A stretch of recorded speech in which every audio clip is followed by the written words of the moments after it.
Assalamualaikum warahmatullahi wabarakatuh. Perkenalkan saya Naufal Hilmi Faras dengan NIM 191141102. Di sini saya membuat sebuah video guna memenuhi tugas akhir yaitu UAS mata kuliah Sejarah Peradaban Islam. Ada dua pertanyaan yang diberikan di UAS ini. Yang pertama tentang dinasti Islam pada masa pertengahan, yang mana pada masa pertengahan ini ada setidaknya 3 dinasti Islam yang cukup populer, yaitu dinasti Turki Utsmani, lalu dinasti Syafawi, dan yang ketiga dinasti Mughal. Jadi yang ditanyakan yaitu peran penting dari ketiga dinasti ini pada zaman mereka, yaitu dinasti ini berdiri pada masa lalu dan juga pada masa sekarang. Jadi peran pentingnya itu apa saja. Lalu masih berkaitan dengan dinasti tersebut, tentang perkiraan kondisi dan juga harapan perkembangan Islam di masa mendatang di wilayah tersebut, yakni di Turki, di Persia, dan di India. Nah, lalu pertanyaan nomor 2 yaitu tentang gambaran kondisi perkembangan Islam yang ada di sekitar tempat tinggal saya sendiri. Baik, langsung saja kita ke materi atau ke soal UASnya yang kita akan bahas. Yang pertama yaitu peran penting dari ketiga dinasti Islam era pertengahan pada masa lampau dan juga masa sekarang. Nah, sebelum saya memasuki ke intinya yaitu peran penting, saya akan sedikit mengingatkan atau sedikit memberikan sejarah terkait ketiga dinasti Islam yang sudah saya sebutkan di awal tadi. Nah, saya akan mengawali dari dinasti Turki Utsmani. Jadi dinasti atau kerajaan Utsmani atau sering orang menyebutnya sebagai Turki Utsmani ini didirikan oleh bangsa Turki dari suatu kabilah yang bernama kabilah Oghuz di daerah Mongol dan di daerah Cina di bagian utara.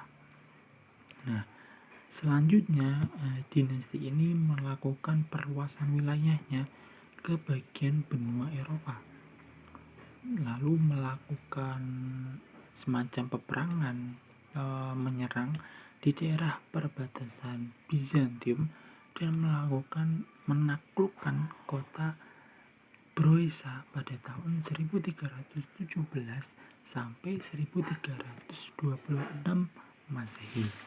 Lalu pada masa pemerintahan Orkan, jadi Orkan itu putra dari Utsman. Ini pada masa pemerintahannya kerajaan Utsmani ini menaklukkan Izmir pada tahun 1327 Masehi. Lalu Tawasyanli pada tahun 1330 Masehi. Lalu Iskandar tahun 1338 Masehi. Ankara 1354 Masehi dan Gallipoli pada tahun 1356 Masehi. Nah, daerah-daerah tersebut yang sudah ditaklukkan ini adalah bagian dari benua Eropa yang pertama kali diduduki oleh kerajaan Utsmani. Nah, lalu kerajaan Utsmani dari apa yang dilakukan itu ini dipandang sebagai negara yang kuat, terutama di dalam bidang militer. Lalu kemajuan yang dimiliki oleh kerajaan Utsmani ini di dalam bidang pemerintahan dan kemiliteran, bidang ilmu pengetahuan dan budaya, pembangunan masjid-masjid agung, lalu sekolah-sekolah, rumah sakit, gedung, jembatan, saluran air, dan masih banyak lagi. Dan tentunya kemajuan dalam bidang keagamaan pasti terjadi di dinasti ini, seperti fatwa ulama yang menjadi hukum yang berlaku pada masa saat itu. Lalu yang kedua yakni kerajaan Safawi yang ada di Persia. Nah, jadi kerajaan Safawi ini pada mulanya merupakan sebuah gerakan tarekat yang berdiri di Ardabil yang sekarang menjadi Azerbaijan. Nah, tarekatnya ini bernama Tarekat Safawiyah. Nah,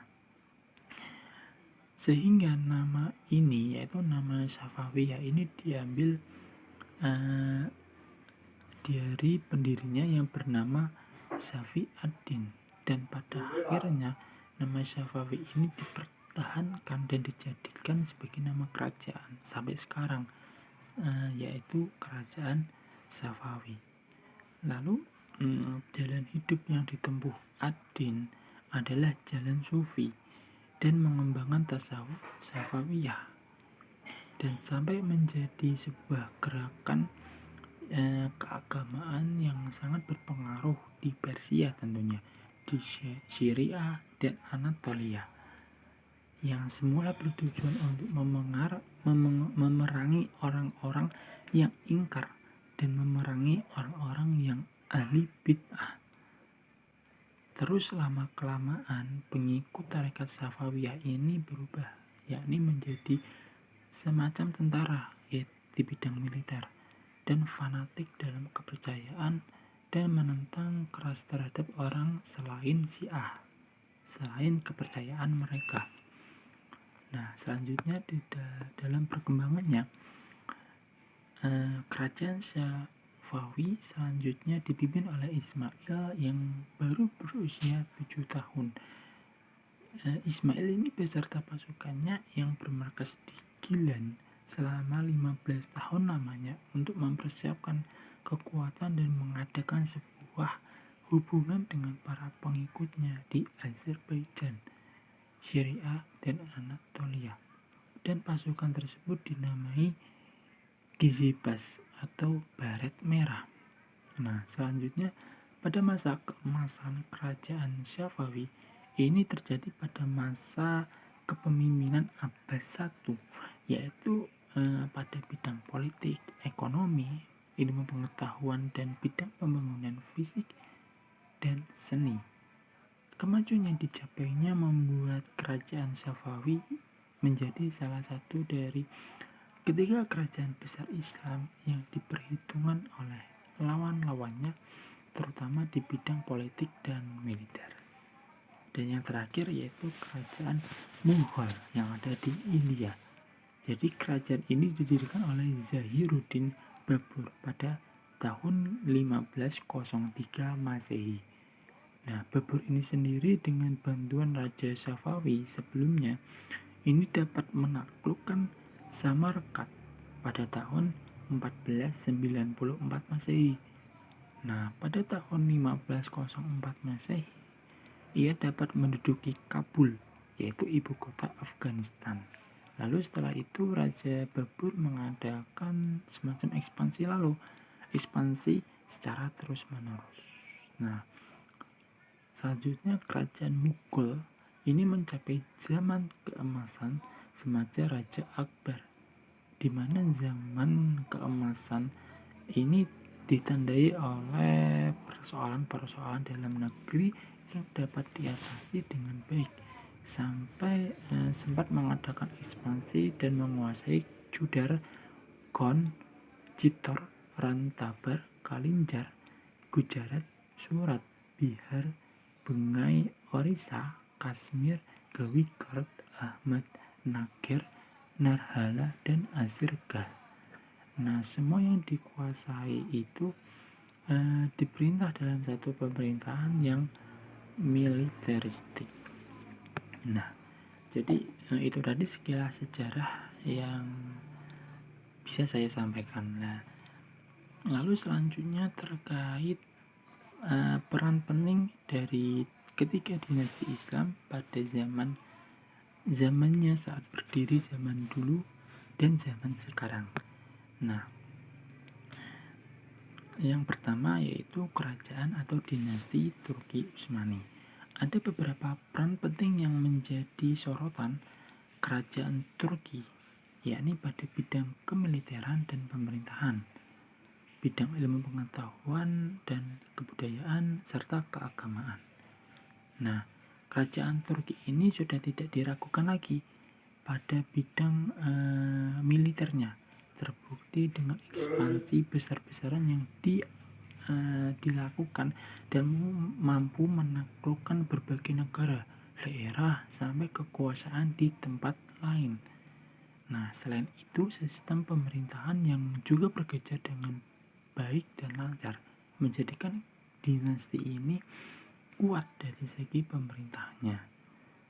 Nah, selain itu, di dalam dunia pendidikan, dinasti Utsmani ini juga memperhatikan betul-betul bagaimana perkembangan dan kemajuan di dalam bidang pendidikan itu sendiri. Salah satu adalah seni dalam arsitektur masjid yang megah dan indah. Nah, bukan hanya masjid sebenarnya, seperti tempat sekolah, rumah sakit, gedung-gedung, dan masih banyak lagi. Selanjutnya, karya-karya sastra juga berkembang pada dinasti Utsmani Turki ini. Tak heran banyak karya yang diciptakan dan membangun pendidikan yang baik. Tak kalah penting juga dalam bidang keagamaan yang menjadi peran penting dalam perkembangan kerajaan Utsmani ini, yakni dinasti Islam. Sebagai dinasti Islam yang populer, nah, seperti munculnya fatwa-fatwa ulama yang menjadi hukum pada masa itu, dan munculnya pengurus keagamaan yang menjadi sarana prasarana dalam kegiatan keagamaan sehari-hari. Nah, untuk kaitannya peran penting kerajaan Utsmani di masa sekarang, masa saat ini, yaitu diantaranya seperti dalam kebudayaan dan peninggalan sejarah, sistem pemerintahan yang terkenal baik, dan juga kegiatan perindustrian. Selanjutnya yang kedua yaitu pada dinasti Safawi.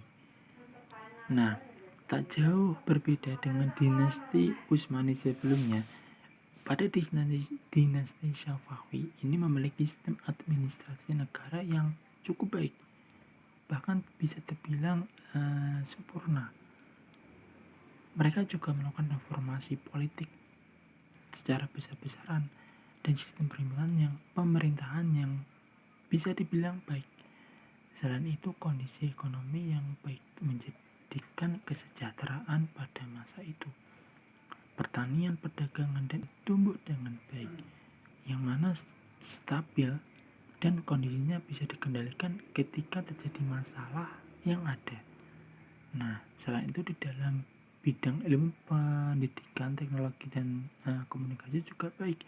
Keunggulan dalam iptek ini menjadikan dinasti Safawi ini paling unggul ketimbang dinasti-dinasti yang lainnya, terutama dinasti Utsmani dan dinasti Mughal. Lalu adanya hubungan diplomasi yang baik yang terjalin dengan berbagai kerajaan lain dan mengakibatkan perdamaian serta keharmonisan antar dinasti. Nah, selanjutnya masih di dinasti Safawi, yaitu peran penting pada masa sekarang. Di antaranya adalah dalam bidang pendidikan, yakni pengembangan mutu dan sarana prasarana yang semakin ditingkatkan dan semakin baik. Sistem pemerintahan yang semakin baik, terutama pada hal administrasi, lalu kemiliteran, hubungan antar negara, serta perekonomian negara yang bisa dibilang stabil. Lalu yang terakhir yaitu pada dinasti Mughal di India. Nah, pada masa dinasti ini berdiri, pertanian itu tumbuh dengan baik, bisa berkembang dengan selayaknya, sampai negara ini membentuk semacam badan khusus yang mengurusi semacam permasalahan di bidang pertanian. Nah, selain itu industri yang juga tumbuh pesat, yakni diantaranya tentang industri tenun. Nah, lalu ekspor daripada hasil yang melimpah dan kaya menjadikan dinasti ini memiliki perekonomian yang berjalan dengan lancar, dengan baik. Lalu seni dan arsitektur yang juga berkembang baik dan pesat. Ini yang mana memiliki corak khusus, yakni pemakaian ukiran dan marmer yang timbul dengan kombinasi warna-warni. Lalu budaya dan sastra juga mendapat tempat dan perhatian khusus dari pemerintah. Bahkan tak sedikit karya sastra yang diubah dari bahasa Persia menjadi bahasa India, bahasa dinasti si Mogol itu sendiri. Nah, lalu di bidang pengetahuan yang juga berkembang saat itu secara pesat. Nah, lalu masih di dinasti Mughal, peran penting pada masa sekarang yaitu tentang pertahanan militer yang kuat sampai saat ini. Lalu dalam hal pertanian dan perekonomian juga berjalan dengan baik. Pendidikan yang maju, kesenian dalam bidang arsitektur yang tetap terjaga sampai saat ini. Nah, jadi itu tadi gambaran sedikit bagaimana dinasti itu berdiri, peran penting yang diberikan oleh dinasti pada masa lalu, pada masa dinasti itu berdiri, dan masa sekarang. Nah, selanjutnya kita akan beralih pada perkiraan kondisi dan harapan dari 3 dinasti tersebut terkait kondisi agama Islam pada zaman sekarang. Nah, menurut saya, jadi kondisi keagamaan yang bisa saya perkirakan ini masih berjalan dengan baik dan mungkin sampai saat ini sudah berkembang dengan pesat. Nah, karena kita tahu bahwa 3 dinasti Islam yang itu tadi, yaitu Utsmani, terus Syah, sampai Mughal, ini mereka didasari dengan keyakinan Islam. Maka dari awal, maka awal yang baik juga akan berjalan dan berakhir dengan baik pula. Dan terkait harapan perkembangan di wilayah tersebut pada zaman yang akan datang, pastinya saya berharap agar agama Islam tetap ada dan terus berkembang dan maju sampai kelak, sampai waktunya tiba. Nah, lalu dengan apa? Dengan menebarkan kebaikan dan hal-hal yang bermanfaat, selalu menjalin hubungan yang baik, hubungan antar negara,